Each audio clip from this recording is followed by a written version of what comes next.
So, as the PM has outlined, our near neighbour in Papua New Guinea is extremely close to the northern part of Australia. So from Sabai Island, you can actually see the southern coast of Papua New Guinea where those treaty villages are.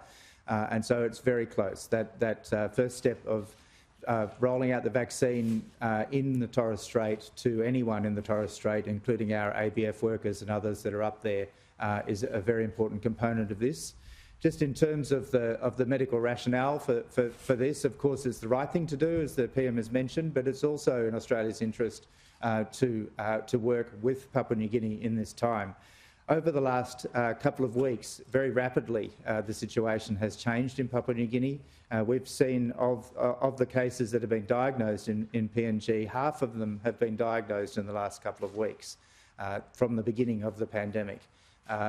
Recognising that they do not have the resources for mass testing as we do here in Australia, and so any number you see coming out of Papua New Guinea in terms of cases and even deaths will be a major underestimate.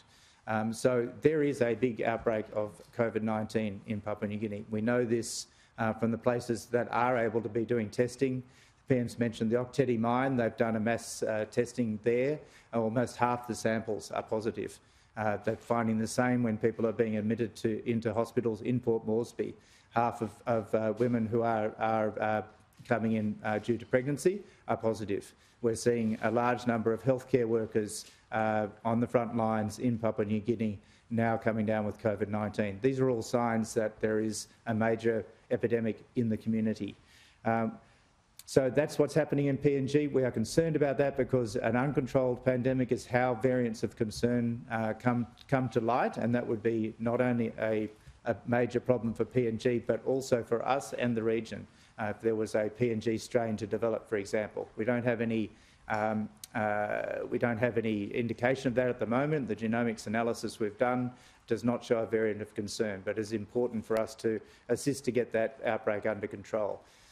More proximally, we've seen an increase over the last couple of weeks in people coming from PNG into Queensland.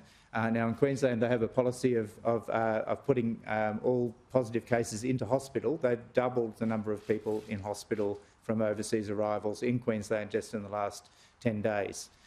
So that is the pressure that's going on to the Queensland health system, and that's why these things make sense to do.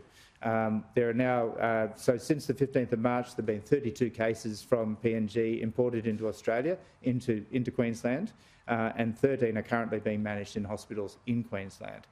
So these are the reasons why this has been my advice to the Prime Minister to make these decisions, to support on the ground, to assist to turn off the tap, if you like, in terms of cases coming from PNG, and all of that assistance we will give. It's not only the right thing to do, but it will also protect Australia.